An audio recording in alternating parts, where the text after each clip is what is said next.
24. März 2015. Flughafen Barcelona. Linda hat Spanisch gelernt und dann gab es halt diesen Spanisch-Austausch. Ich hatte ihr morgens eine WhatsApp geschickt. Da schrieb sie, sie meldet sich, wenn sie dann gelandet sind. Das waren die letzten Nachrichten von ihr. Wir waren in dem Flight Operations Gebäude der Lufthansa, als ein Kollege sagte, wir haben den Kontakt zu einem Germanwings Flugzeug verloren, den Funkkontakt.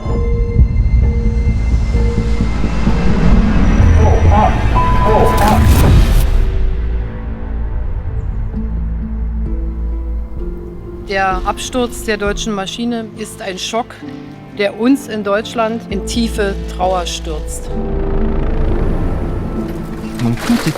Alles war pulverisiert, die Maschine, aber auch alles, was im Flugzeug war. Bei dem Unglück sind heute vermutlich alle 150 Menschen an Bord ums Leben gekommen. 16 Schüler und Schülerinnen und 2 Lehrerinnen aus einem Gymnasium der Kleinstadt Haltern waren an Bord des Germanwings-Fliegers. Das war sicherlich einer der schlimmsten Momente meines Lebens, Eltern die Nachricht zu überbringen, dass die Kinder nicht zurückkommen. In ganz Deutschland gab es nur eine Frage: Was ist da passiert und wie konnte ein voll funktionsfähiges Flugzeug abstürzen? Wir hatten sowas noch nie erlebt. Das konnten wir uns alle nicht vorstellen, was da wirklich eigentlich hintersteckt. Er heißt Andreas, das ist sein Vorname. Und Lubitz, das ist sein Nachname. Die Medikamente, die er bekommen hat, die hätte ein Pilot der Lufthansa sicher nicht einnehmen dürfen, während er fliegt. Vom ersten Tag an will ich, dass hier wer Verantwortung übernimmt. Verantwortung für dieses Unglück und nicht alleine der Mörder.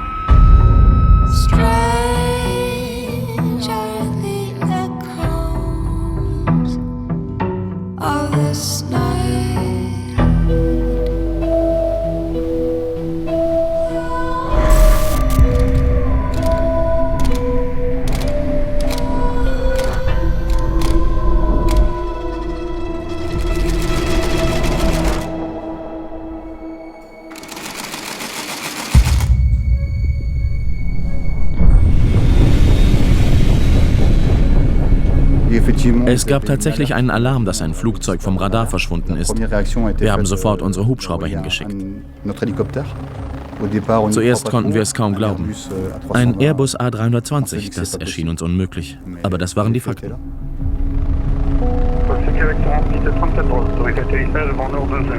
Das Flugzeug der Airbus A320 ist, wenn man so will, der VW Golf der Lüfte, also eines der gängigsten Flugzeuge, sehr zuverlässig, weltweit verbreitet.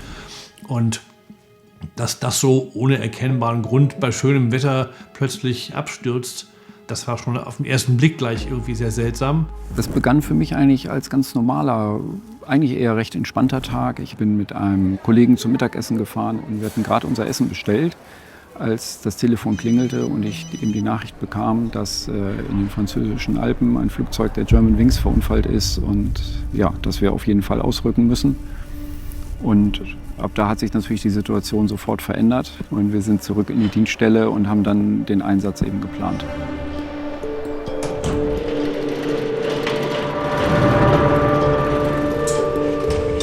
Also es war schon ein großes Rätselraten, was hier eigentlich passiert ist. Wir hatten so erstmal überhaupt gar keinen Anhaltspunkt. Mein Name ist Thomas Kostschewa. Ich bin sogenannter Flugunfalluntersucher bei der BFU. Das heißt, meine Aufgabe ist es, alle Fakten vor Ort aufzunehmen und dann weitere Ermittlungen zu machen, mit dem Ziel, eine Wiederholung solcher Ereignisse zu verhindern. Wir müssen aus den Informationen, die wir haben, plausible Szenarien entwickeln und gucken, was kann gewesen sein und was können wir ausschließen. An dem Ereignistag, etwa nach 11 Uhr, kam in der BFU eine Meldung an, dass ein deutsches Flugzeug nach dem Abflug in Barcelona mit dem Ziel Düsseldorf vermisst wurde und vermutlich von den Radarschirmen verschwunden war. Mein Name ist Johann Reuss und ich bin Direktor der Bundesstelle für Flugunfalluntersuchung im Ruhestand. Zu dem Zeitpunkt des Ereignisses war ich ein Untersuchungsführer für sogenannte Major Investigation. Formal ausgedrückt, ich war der Vertreter für den Staat, in dem das Flugzeug registriert war, also Deutschland.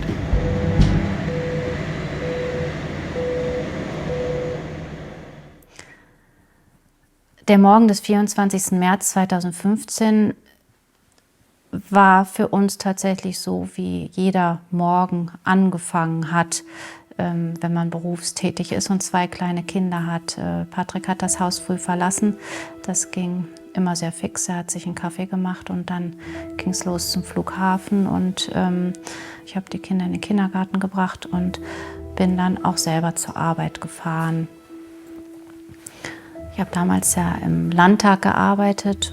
Ich habe eine Nachricht von Patrick bekommen. Er hat gefragt, wie es mit den Kindern morgens geklappt hat und dass sie jetzt in Barcelona wären und jetzt gleich da wieder ablegen würden und genau, wir uns später sehen würden.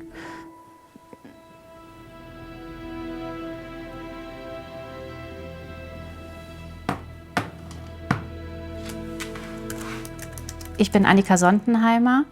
Ich bin die Frau von Patrick Sondenheimer und Patrick war der Kapitän der Germanwings Maschine, die am 24. März 2015 abgestürzt ist.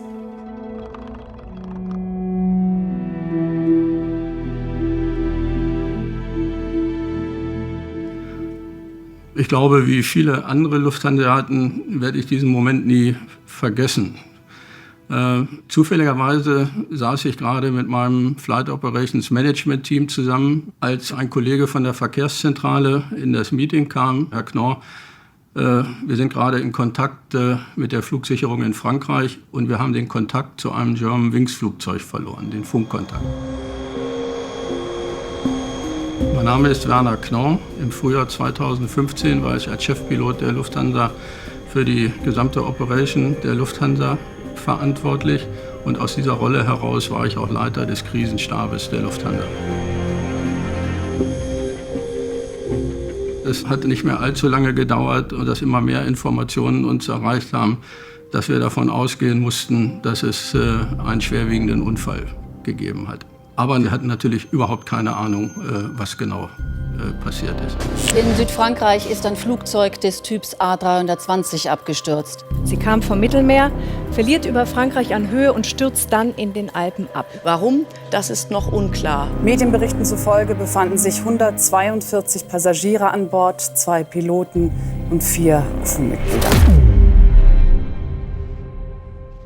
Ich saß, als ich von dem Absturz erfahren habe, in der Fraktionssitzung der SPD-Landtagsfraktion als Referentin und irgendwann sagte Hannelore Kraft, dass gerade über einen Ticker laufen würde, dass eine Germanwings-Maschine bei den französischen Alpen abgestürzt ist. Und da ich wusste, dass Patrick auf dem Weg von Barcelona nach Düsseldorf war, und man ja auch im Laufe der Zeit so einige Flugrouten im Kopf hat und das vom zeitlichen Ablauf her alles passen musste, hatte ich direkt im Gefühl, dass es die Maschine war. Der Germanwings-Flug 4U9525. Der Airbus 320 der Lufthansa-Tochter Germanwings war auf dem Weg von Barcelona nach Düsseldorf. Bei dem Unglück sind heute vermutlich alle 150 Menschen an Bord ums Leben gekommen. Darunter wohl auch eine Schülergruppe aus Westfalen. Also ich bin Steffi Assmann und unsere Tochter heißt Linda Bergjürgen. Linda war 15, als sie zusammen mit ihrer Schulklasse mit dem Flugzeug abgestürzt ist.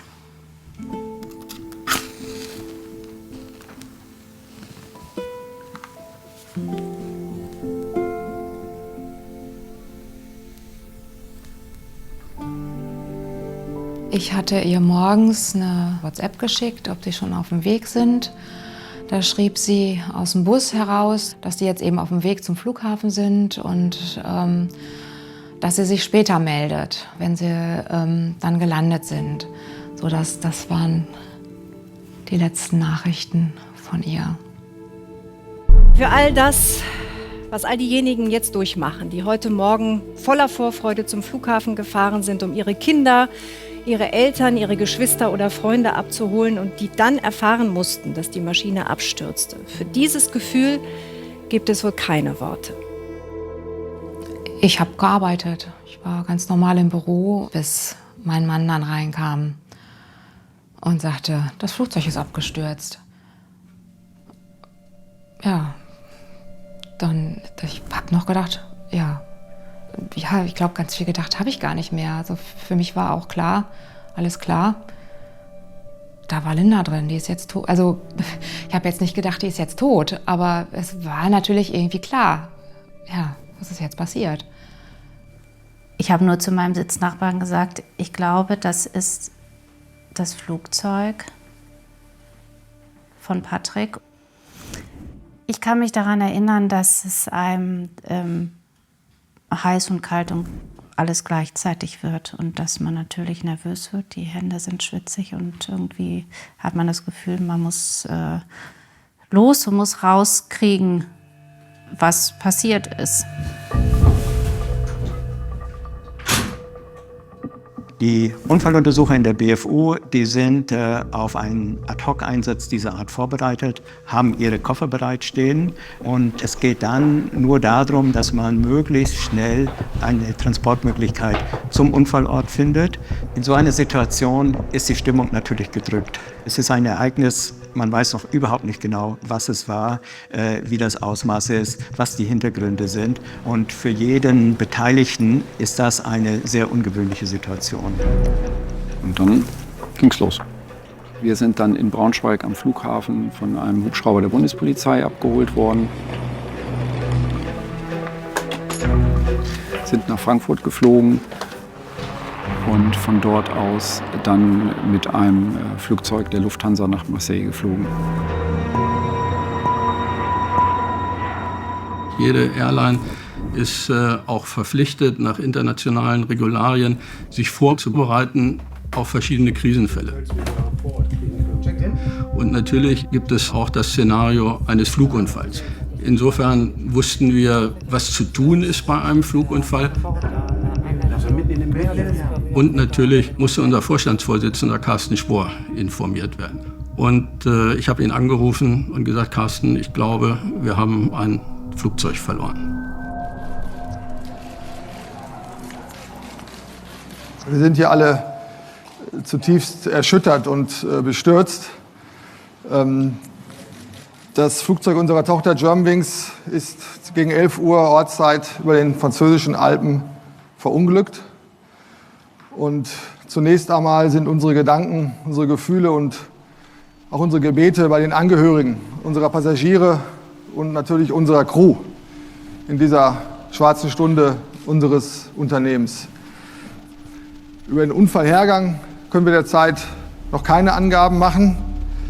Ich versichere Ihnen aber, dass wir Angehörigen und allen Betroffenen jede erdenkliche Hilfe in dieser schweren Stunde leisten werden und wo immer möglich auch zur Seite stehen.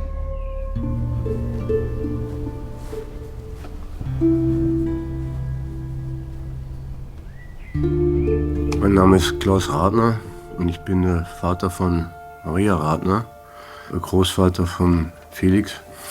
Die beiden und Marias Partner Sascha Schenk sind bei dem Flugzeugunglück ums Leben gekommen. Die Maria war in Barcelona an der Oper, hat also Siegfried von Wagner gesungen, also sie hat die Erde gesungen. Gerade jetzt war sie praktisch am Höhepunkt ihrer Karriere.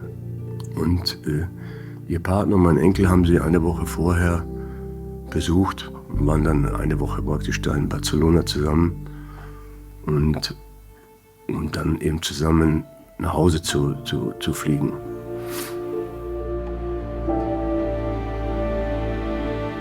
Ich war auf dem Weg zum Flughafen und bin sofort an die Information und habe um Auskunft gebeten, ob eben Maria, Sascha und Felix in der abgestürzten Maschine sind.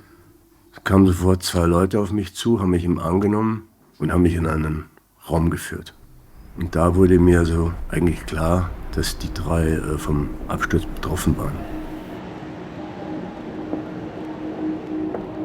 Wir sind auch zum Flughafen gefahren, aber auch das war ja merkwürdig, weil es gab eigentlich kaum weitere Informationen, außer dass wir uns dann im Laufe des Tages immer sicherer wurden, dass das Flugzeug war.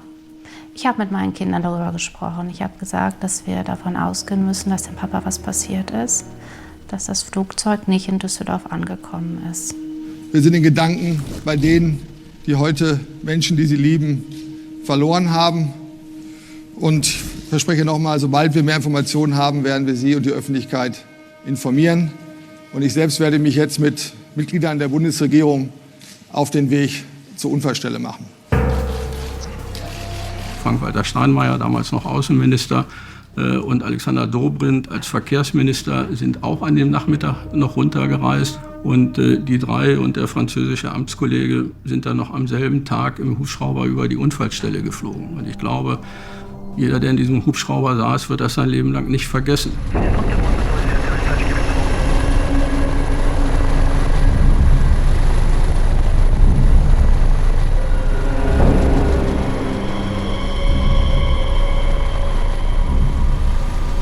Herr Dobrindt, was für ein Bild bot sich Ihnen heute dort, als Sie über die Unglücksstelle geflogen sind? Die Absturzstelle, die in sehr steilem, bergigen Gelände sich befindet, ist übersät mit Trümmerteilen. Es sind sehr kleine Teile, die sich über eine größere Strecke, wie gesagt, im steilen Gelände dann auch verteilen. Je mehr Zeit vergeht, umso mehr Leute bekommen dann ja auch Zugang zu der Unfallstelle. Aber am Anfang war das sehr restriktiv, sodass wir am Anfang selber und auch die Kollegen von der BFU meines Erachtens nicht sofort an die Unfallstelle konnten, sondern das waren nur die französischen Behörden.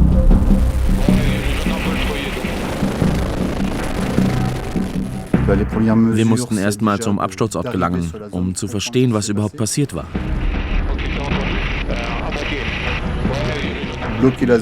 Und dann den Ort abriegeln, wie einen Tatort. Es war uns klar, dass es keine Überlebenden gibt. Es gab niemanden mehr zu retten. Und deswegen wurde es ein Fall für die Kriminalpolizei. Ich bin Colonel Christophe Brochier. 2015 war ich Kommandant der Gendarmerie von Alpes-de-Haute-Provence. Es war eine Szene der Verwüstung. Es war nichts mehr da. Wissen Sie, das Flugzeug ist mit 700 Kilometern pro Stunde am Boden aufgeschlagen. Absolut alles ist zerschmettert, alles zerstört. Nur noch Verwüstung. Eine Kriegsszene, grauenvoll.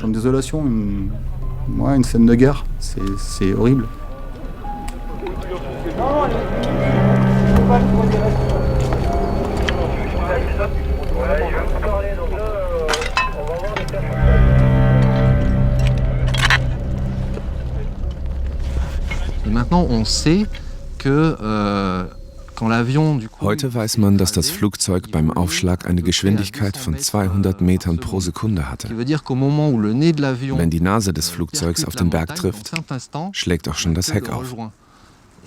Das ist eine ungeheure kinetische Energie. Alles war pulverisiert, die Maschine, aber auch alles, was im Flugzeug war. Vor Ort waren daher nur noch Teile, nur noch Trümmerstücke.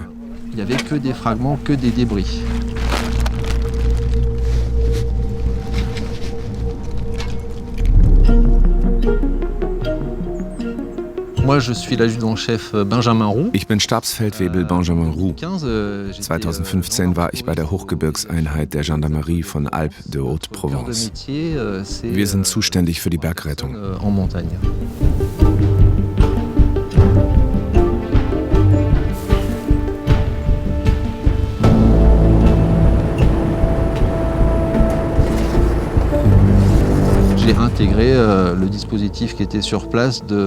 Unsere Aufgaben bestanden darin, die menschlichen Überreste einzusammeln und nach Dingen zu suchen, die die Ursache erklären konnten. Die größten Teile waren Trümmerstücke der Maschine.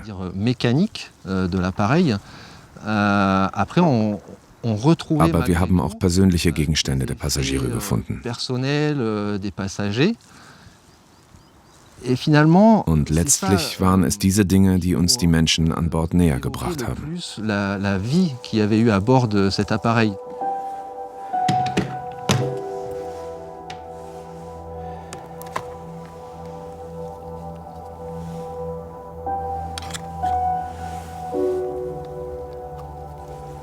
Natürlich haben wir alle uns den Kopf zermartert, wie so ein Unfall passieren könnte. Und ich glaube, niemand von uns wäre auf die Lösung gekommen, die sich am Ende herausgestellt hat.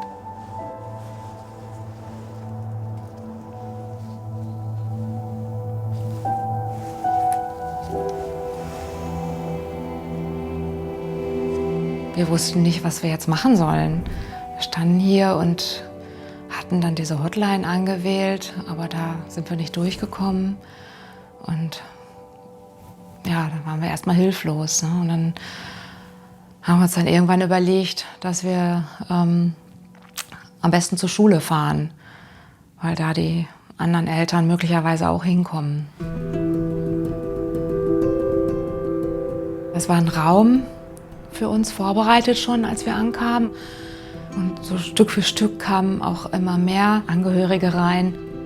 Viele Eltern, längst nicht alle, waren schon sofort zur Schule gekommen. Die waren in einem Raum, wurden dort betreut von Kolleginnen und Kollegen. Ich bin dann direkt hochgegangen, um den Eltern halt diese fürchterliche Nachricht zu überbringen. Mein Name ist Ulrich Wessel, ich bin als Schulleiter in Haltern am Josef-König-Gymnasium tätig.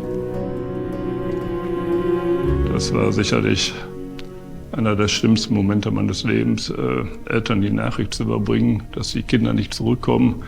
Ich hatte auch erfahren, dass man davon ausgeht, es gibt keine Überlebenden. Das war also nicht die Nachricht vom Unglück, sondern die Gewissheit, dass die Kinder verstorben sind.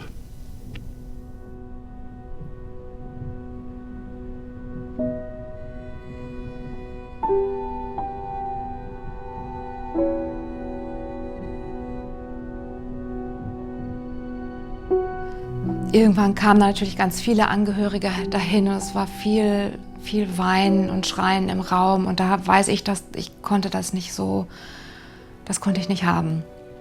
Und dann sind wir halt auch gegangen.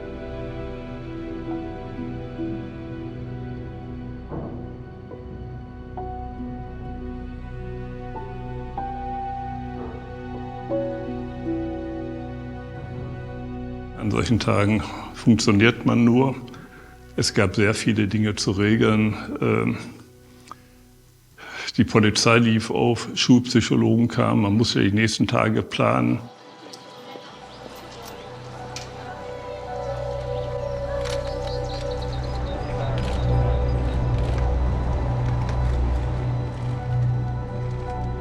Ich bin von der Polizei Düsseldorf um die Mittagszeit informiert worden, dass das Flugzeug abgestürzt ist. Im Zusammenhang mit einem Flugzeugabsturz war natürlich klar, die Personen, die an Bord dieses Flugzeugs waren, sind sicherlich keines natürlichen Todes verstorben, sodass klar war, hier muss nun ein Todesermittlungsverfahren durchgeführt werden. Mein Name ist Christoph Kumper, ich bin Staatsanwalt bei der Staatsanwaltschaft Düsseldorf. Es war ein ausgesprochen aufwendiges Verfahren, was den Umfang der Ermittlungen anging, was die Intensität der Ermittlungen anging. Wir standen von Anfang an im Fokus der Weltpresse. Wir und insbesondere ich hatten mit einem Mediendruck und einem Medieninteresse umzugehen, auf die wir gar nicht vorbereitet waren. There were also emotional scenes at Düsseldorf Airport. Es war ja damit zu rechnen, dass dann sehr viele Journalisten und Fernsehteams kommen. Und dann haben wir dann gesagt, gut, wir müssen jetzt erstmal sehen, dass wir die Schule schützen, dass also jetzt keine Teams hier auf den Schulhof kommen. haben wir dann sehr schnell die Entscheidung getroffen, dass wir eben die komplette Pressearbeit, alles was damit zu tun hat, ins Rathaus verlegen, nicht weit vom Gymnasium entfernt. Mein Name ist Bodo Klimpel, ich bin der Landrat des Kreises Recklinghausen und war zum Zeitpunkt des Unglückes Bürgermeister der Stadt Haltern am See. Man hat auch sofort in der ganzen Stadt so eine Stille, so eine, ich habe das damals, glaube ich, Schockstarre bezeichnet, gemerkt.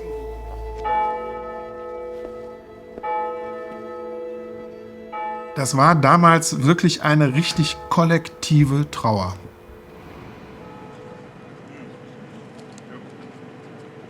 Wir waren dann allerdings damit beschäftigt, das alles irgendwie in Bahn zu lenken und haben uns dann halt darauf konzentriert, dass wir dann eben Pressearbeit machen. Ich möchte zunächst sagen, dass die Stadt tief betroffen ist. Es ist, wenn Sie so wollen, ein Schockzustand überall zu spüren. Das ist so ziemlich das Schlimmste, was man sich vorstellen kann.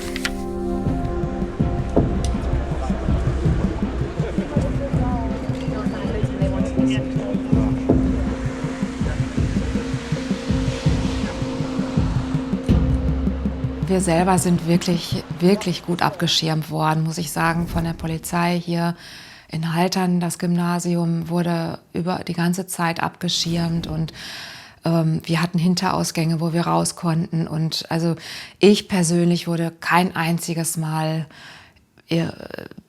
blöd angesprochen oder so. Wir hatten sehr viele mediale Anfragen von Zeitungen, von Fernsehsendern, von allem. Und das hat mich natürlich überfordert. Und das war natürlich auch etwas, wo ich nicht gut mit umgehen konnte und wo ich auch nicht wusste, wie ich mich richtig verhalte. Mein privates Handy war den entsprechenden Reportern die Handynummer bekannt. Die ist natürlich weitergegeben worden. Ich bin zu jeder Tages- und Nachtzeit angerufen worden. Sonntags morgens beim Rasieren. Was können Sie zu der neuesten Mitteilung auf der Webseite der Washington Post sagen? Das war ein ausgesprochen einzigartiges Verfahren in jeder Hinsicht. Wir haben hier in Deutschland im Rahmen dieses Ermittlungsverfahrens ziemlich hart gearbeitet. Aber das, was die französischen Kollegen da geleistet haben, das war unglaublich.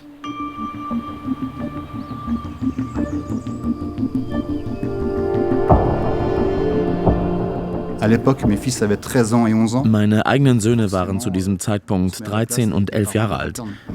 Natürlich versetzt man sich da in die Lage der Eltern aus Haltern. Und da wird einem plötzlich klar, dass keine schockierenden Bilder auftauchen dürfen. Wir mussten also vermeiden, dass Personen mit schlechten Absichten zum Absturzort kommen.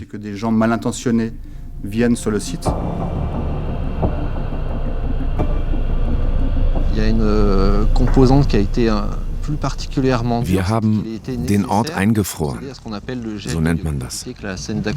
Damit wird vermieden, dass die Unfallstelle verändert wird. Es wurden also sofort Gendarmen und Soldaten als Wachposten hergebracht, die dort unter schwierigen Bedingungen bleiben mussten. Es war Ende März, auf 1800 Meter Höhe. Da sind die Nächte lang und manchmal noch sehr kalt.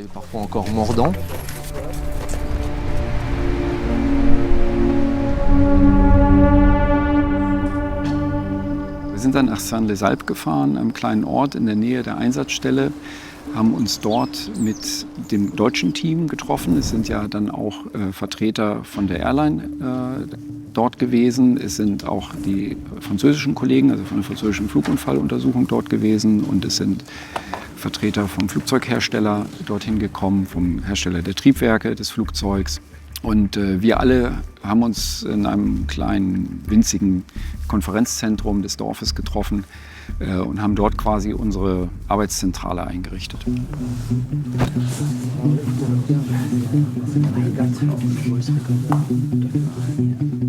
Meine Aufgabe war es hier, weil ich ja eben auch den Hintergrund als Systemingenieur habe, nach möglichen technischen Ursachen zu gucken, ob irgendwelche Sachen da sind, die das irgendwie erklären könnten. Wir haben Kleinigkeiten gefunden, die eben sind, dass zum Beispiel eine Toilettenspülung nicht ganz einwandfrei funktionierte, die aber was ziemlich sicher damit nichts zu tun hat. Man muss dazu wissen, dass diese Instandhaltungsunterlagen, das sind halt viele, viele tausend Seiten Dokumente, die man halt durchsehen muss und gucken muss, gibt es irgendwelche Anhaltspunkte, wo man weitermachen kann.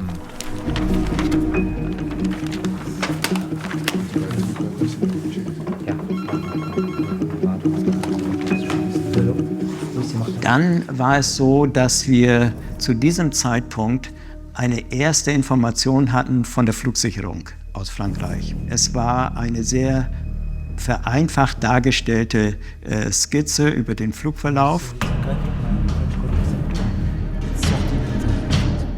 Das Flugzeug ist nicht wie ein Stein aus dem Himmel gefallen, sondern es hat einen etwas längeren Sinkflug gehabt. Dieser Sinkflug sah nahezu normal aus. Das hat uns natürlich sehr stutzig gemacht. Was könnte dazu führen, dass sowas aus Versehen passiert, dass man sich irgendwie vertut, dass man statt vielleicht 10.000 Fuß, 100 Fuß einstellt oder so aus irgendwelchen Gründen.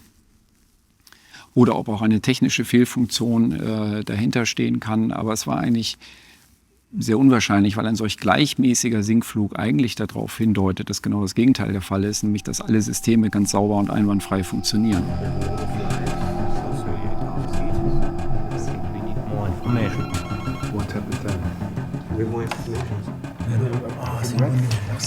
Es war so, dass der Cockpit Voice Recorder schnell gefunden wurde am ersten Tag. Der wurde am ersten Tag auch geborgen.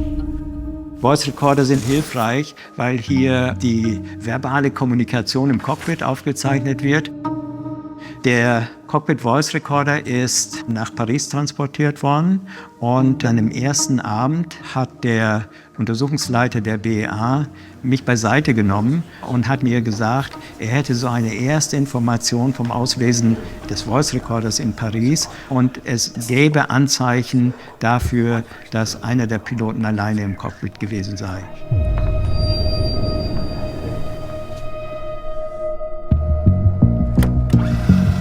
Etwa 48 Stunden nach dem eigentlichen Absturz hat die amerikanische New York Times geschrieben, dass der Absturz deliberately, also absichtlich, herbeigeführt wurde.